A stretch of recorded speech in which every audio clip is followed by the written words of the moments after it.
Hello, Math 137 friends. Welcome to the second section of Chapter 9.6, Solving Rational Equations. We're going to do problem solving today. That is applications that can be modeled with rational equations. We'll do two types of rational equations. We will do work problems and proportion problems. So we're going to start with a work problem. Let's suppose it takes 8 hours to fill my pool with the red hose. Well, after 1 hour, how much of my pool is full? Well, hopefully you said 1/8 of the pool is full. Right, so because it takes 8 hours, after 1 hour, 1/8 of the time that it needs to fill the pool is gone by. So after 1 hour, 1/8 of the pool is full. After 2 hours, 2/8 or 1/4 of the pool is full, so forth and so on. After 3 hours, 3/8 is full. And in general, after T hours, T/8 of the pool is full, assuming that we're talking no longer than 8 hours. T is bounded above by 8, because after 8 hours, we would have a little bit of a problem, an overflowing pool. All right, no big deal, right? Well, let's suppose I can't find the red hose and I find the blue hose. The blue hose is a little bit narrower. It takes 12 hours to fill my pool. So after 1 hour, 1/12 of the pool is full.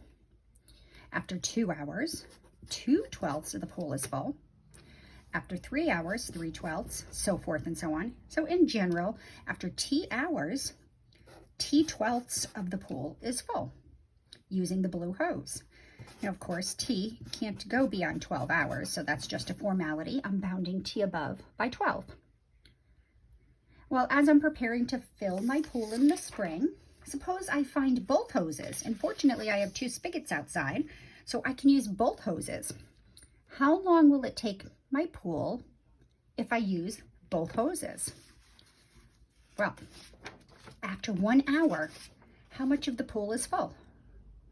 Well, after 1 hour, we have 1/8 from the red hose plus 1/12 from the blue hose. And we add those together, 1/8 plus 1/12 is 5/24. So we find a common denominator. I'll let you do that. So after 1 hour, 5/24 of the pool is full.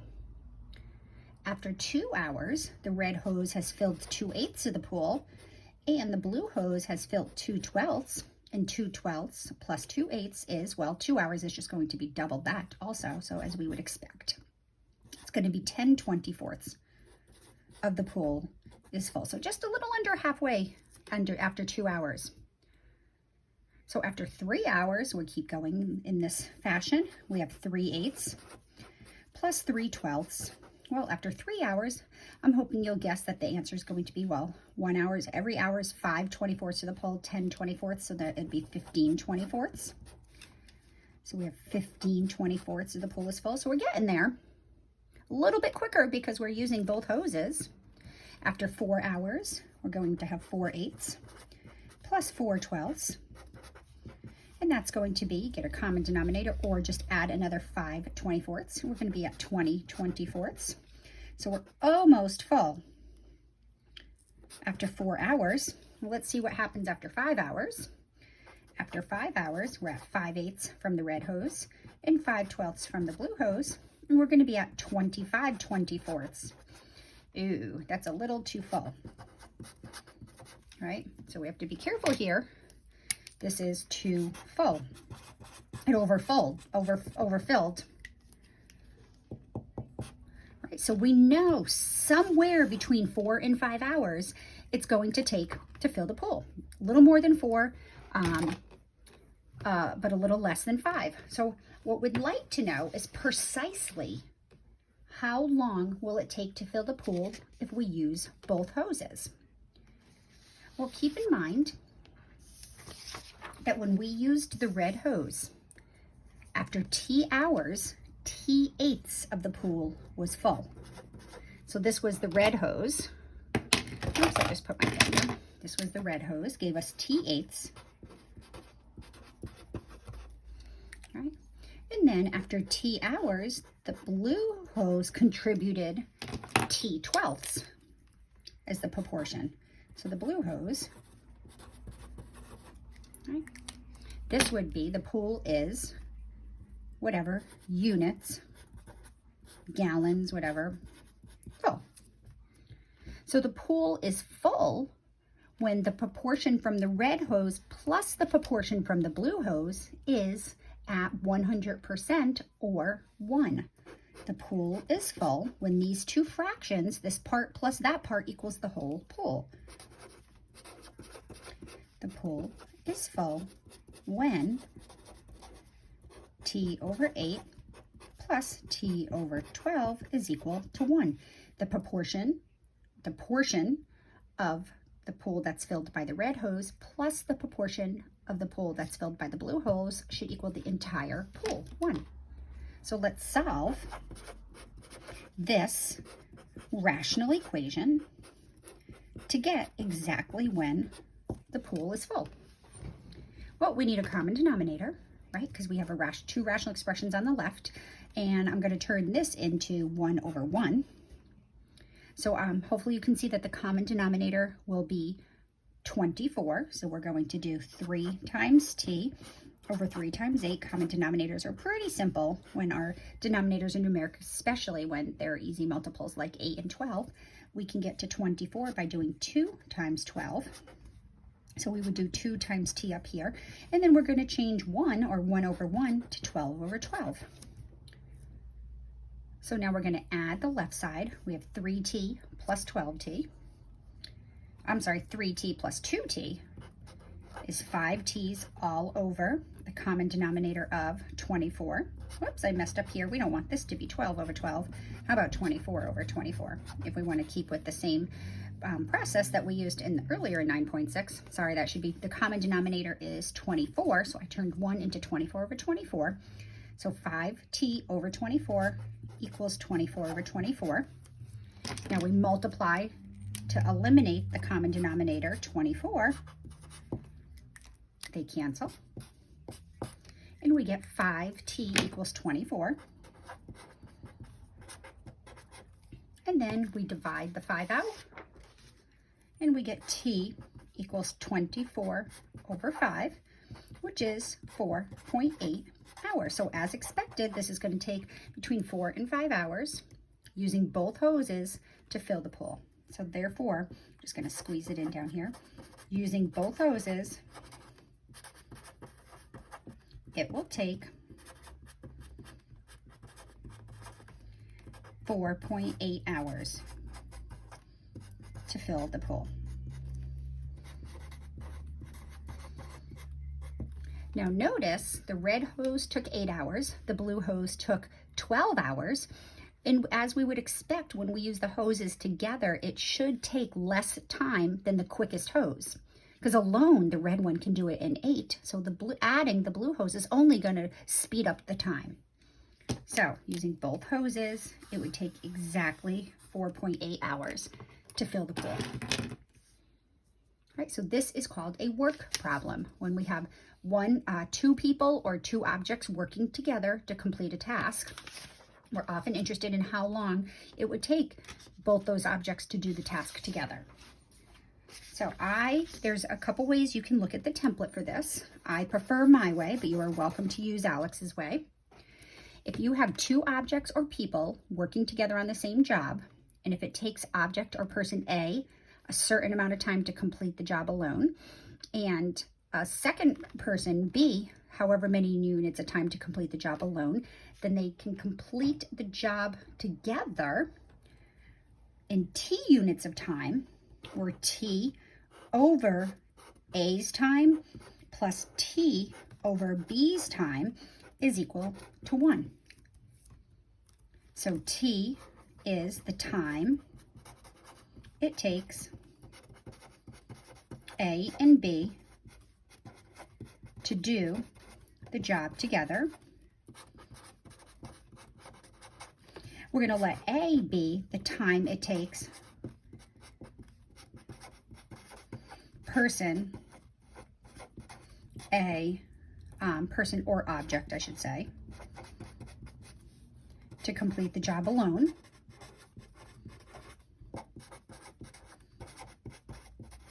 And B will be the time it takes object or person B to complete the job alone.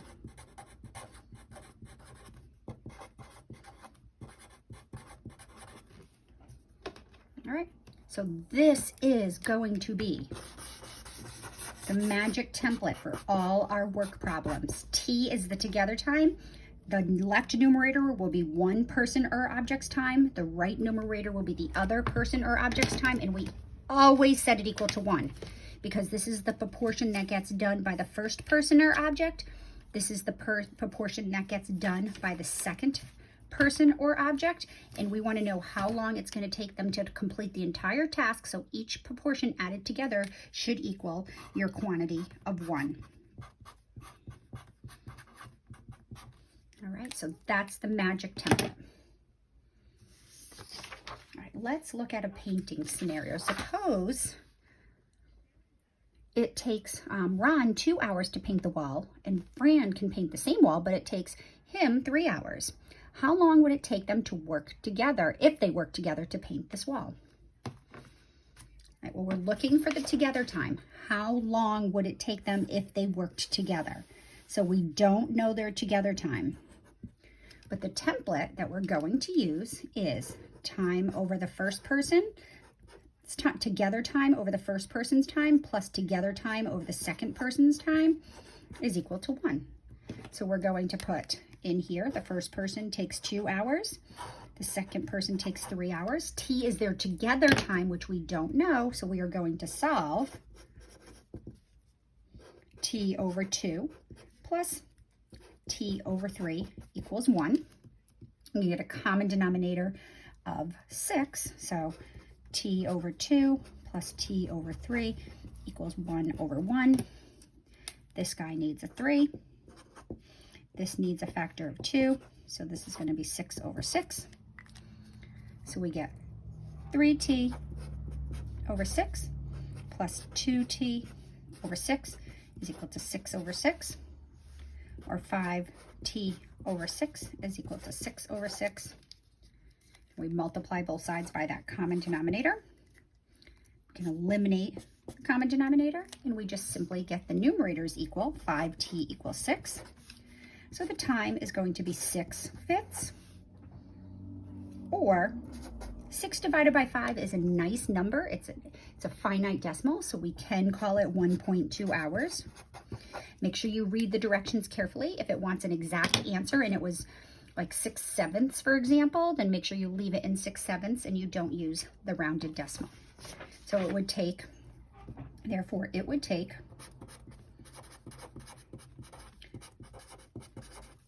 1.2 hours to complete the job.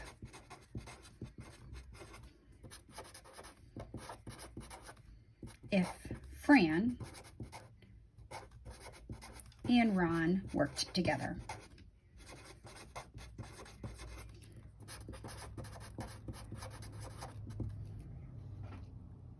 Right. Let's try another one. All right, so now we have copiers. This actually is a real issue, a real life problem for me. We have 2 copiers in the copy room at school. One copier works a lot quicker than the other. So let's suppose the big copier can complete the job in 18 minutes. The smaller copier can complete the same job in 30 minutes. How long would it take them to complete the job if I was to use both copiers? So again, we don't know their together time. So the equation that models this scenario is T over copier 1 plus the time over the copier 2 equals 1. This time, one copier completes it in 18 minutes. The other copier completes it in 30 minutes. So what we're going to solve is T over 18 plus T over 30. So it's their together time over one copier's time plus their together time over the other copier's alone time, and that's going to equal 1. All right, well, 18 and 30 is a little bit trickier to find a common denominator for, so I'm going to use my trick of factoring. I know that 18 is 6 times 3, and I'm going to bring break down 6 even further, this is 2 times 3 times 3.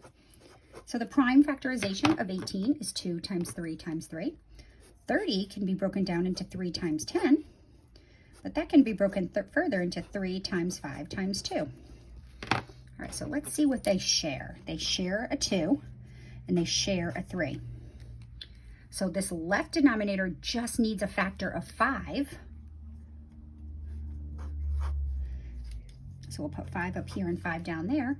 So now we have the 5, the 3, and the 2, but this guy needs an extra 3. So now the left and right denominators both have 1 5, 2 3s, and 1 2.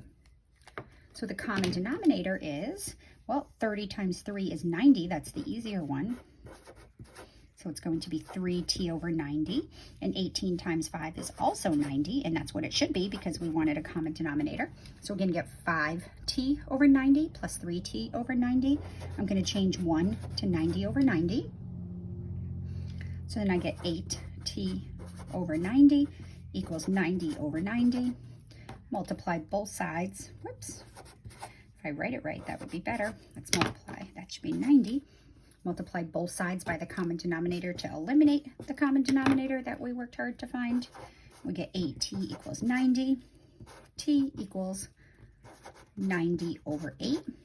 And this again is a nice decimal, so we can use it. If it was an infinite decimal that was not repeating, we would leave it as 90 over 8, but 90 over 8 works nicely, perfectly to 11.25. And then we go back and say, well, let's answer the question using the units. 18 minutes for one copier, 30 minutes for the other. So as expected, both copiers working together would take less than 18 minutes. So it's 11.25 minutes for both copiers to do the job together.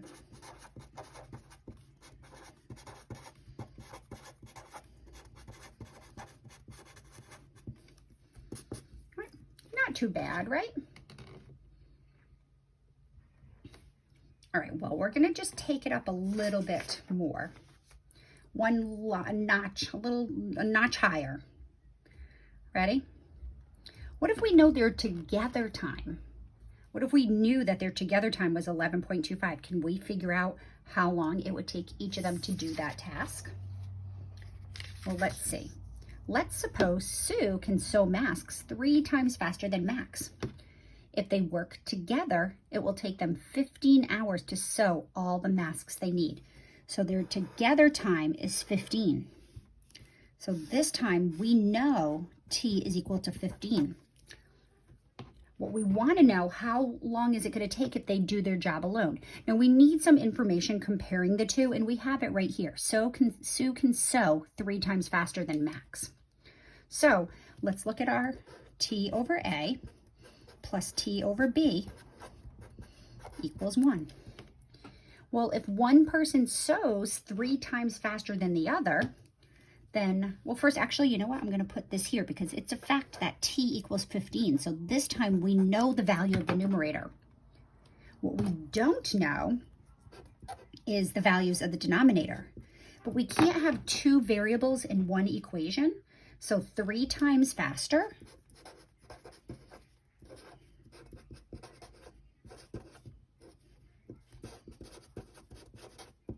we have one person does it in X and the other person must do it in 3X.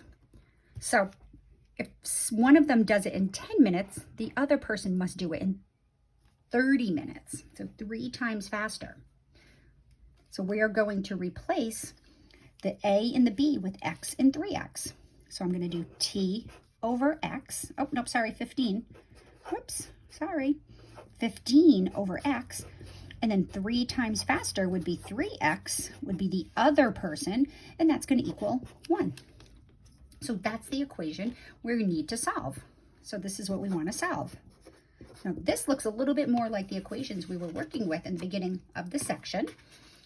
So we need a common denominator.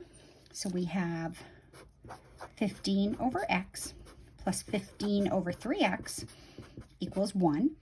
Notice, how about I make that 1 over 1? I'll be consistent. Notice that this has x, that has 3x, so this guy just needs the 3. So we're going to call this one on the right 3x over 3x. So I have 45 over 3x plus 15 over 3x equals 3x over 3x. Now we're going to add the fractions on the left. We get 60 over 3x equals 3x over 3x. Right, multiply both sides by 3x. Right. And we get 60 equals 3x. And x is equal to 20. Now we go back up here and say, well, if x is equal to 20, then the other person must do 3x, which is equal to 60. So one person takes 20 minutes. The other person takes 60 minutes. So we have to go up here and decide who takes 20 minutes and who takes 60 minutes. Well, Sue can sew the masks faster than Max. So that if we go back and read the question, then we know that Sue takes 20 minutes and Max takes the 60 minutes when they work alone.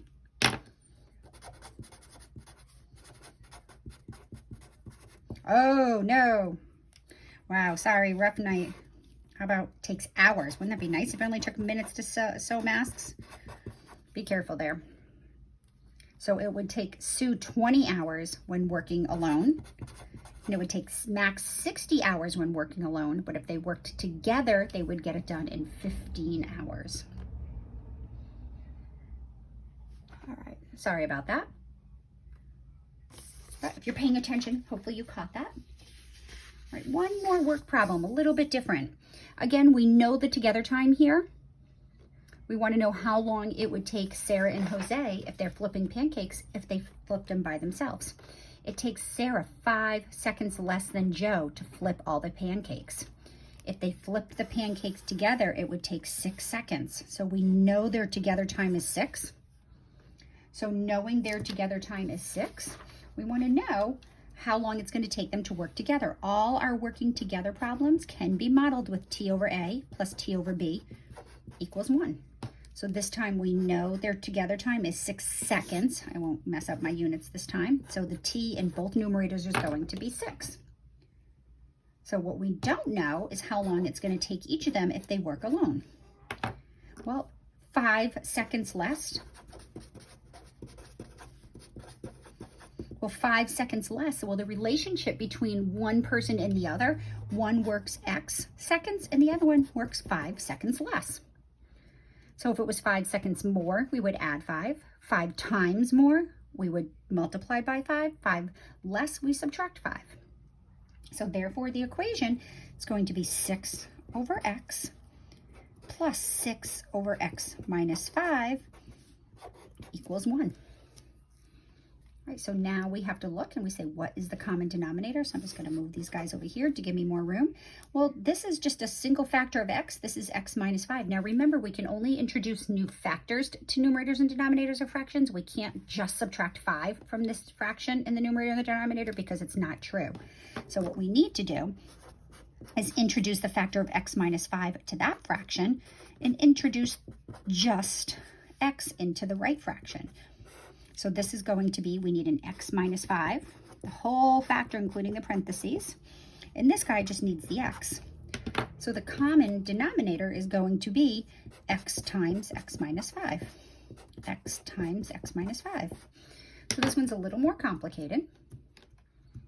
My left numerator becomes 6x minus 30 all over x times x minus 5 plus 6x over x times x minus 5. And while I'm here, I'm just going to call that x squared minus 5x all over x times x minus 5. And we'll add numerators on the right, and we get 12x's minus 30 all over x times x minus 5 is equal to x squared minus 5x all over x times x minus 5. Yeah, I'll need another piece of paper for this one. We're going to multiply both sides by the common denominator, x times x minus 5, and those will cancel nicely. And we get this quadratic equation. So remember all our methods from chapter 6 and chapter 8 for solving quadratic equations. So how do we solve a quadratic equation? Well, you can factor, complete the square, quadratic formula. Most of the time these problems behave nicely, and my guess is that this one is going to factor nicely. I'm going to bring everything over to the right to keep my positive 1, the coefficient in front of x squared, positive. So I'll subtract 12x and add 30. Subtract 12x and add 30. So then I'm going to get 0 equals x squared minus 17x plus 30. And if you factor this, if you notice this does factor nicely, what can we multiply to get positive 30, but add to get negative 17? Well, it would be x minus 2 and x minus 15. When we multiply negative 2 and negative 15, we get positive 30. The inners and the outers together give me negative 17x. So therefore, x is equal to 2, or x is equal to 15. Now we have to go back and remember our 2 times, right? X and x minus 5. That's the relationship between the two people. So we have x and x minus 5, right? If x is 2, then x minus 5 would be negative 3. So x can't be 2 because the other person can't work negative 3 hours. So that's not an option. So it must be 15, and x minus 5 would be 10. So therefore, that's my answers. Well, we just have to decide now who takes 15 seconds to flip and who takes the 10 seconds.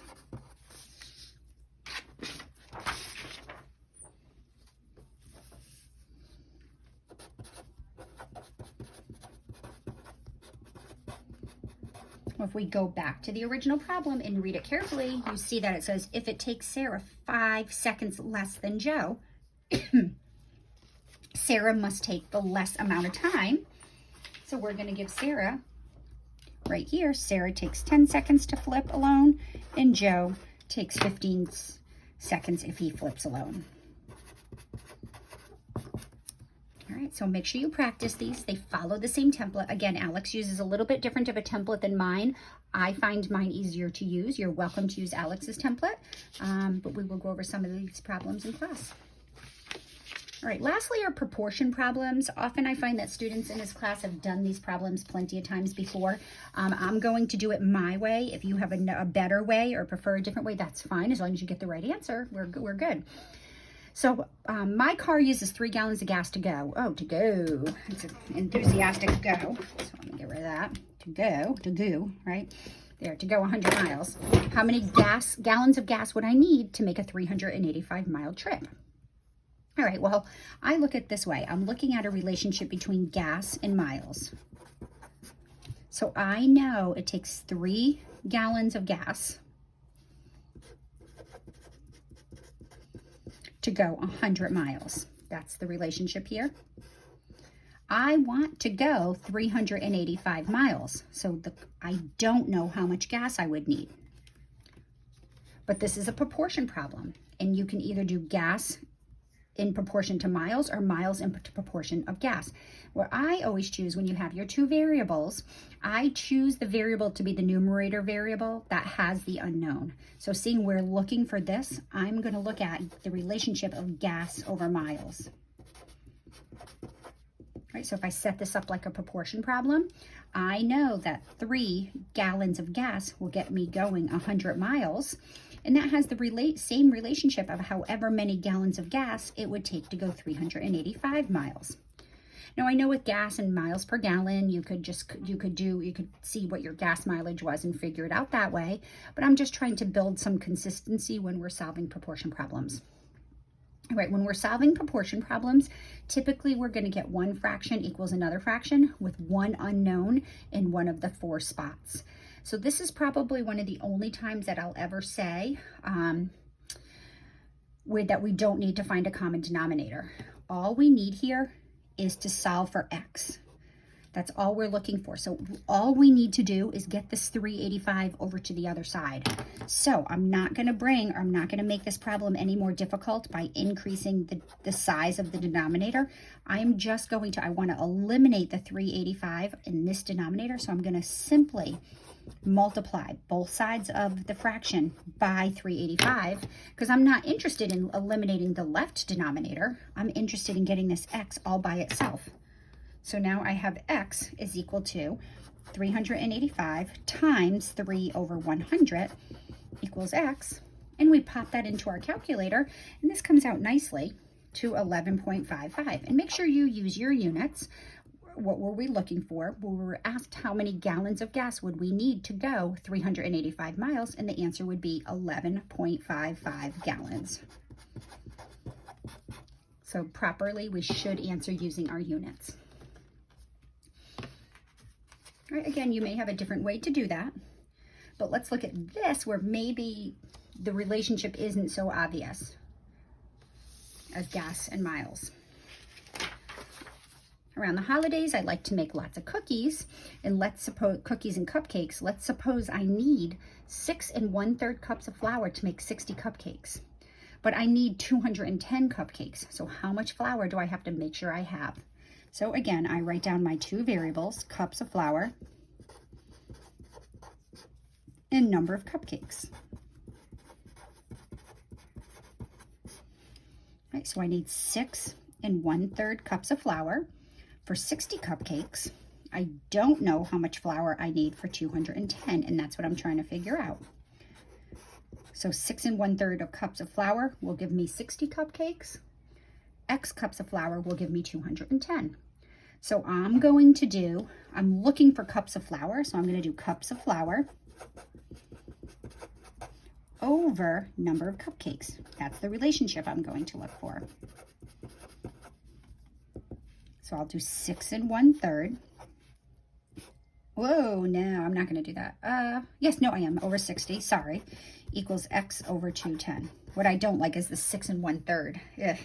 6 1/3, well, we don't typically use mixed numbers when we're doing calculations in math, right?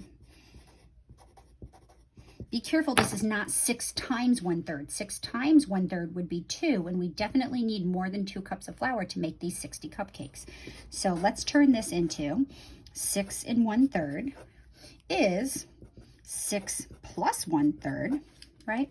Which is 18/3 plus 1/3, which is 19/3. So we're going to use 19/3 instead. We're going to have 19/3 all over 60 equals x over 210. And I'm going to multiply both sides just by the denominator variable to get rid of the 210 over there. So then I have 210 times 19/3 all over 60 equals x. So now half of the battle here is figuring out how much we're going to need. So x is going to equal, however you want to do this, you can pull out your calculator. This really means, if it's helpful, 210 times 19/3, and then we can multiply by 1/60. Dividing by 60 is the same as multiplying by 1/60. And if we do this in our calculator, if you note, this is not going to be a pleasant number. It's going to be one of those numbers that Alex may reject if you don't give the exact value. Yeah, it's going to be like 22.1666666 repeating. So we want the exact value, so you can use that math enter button on your calculator and get 133.6 cups of flour. Or if it asks for a decimal approximation, then that would be 22.17 cups. So just follow the directions. If it doesn't talk about rounding at all, then it is expecting that you use exact numbers. So we would leave the 133 over 6. All right, that's the end of chapter 9 for us. I'll see you guys for our one section in chapter 10.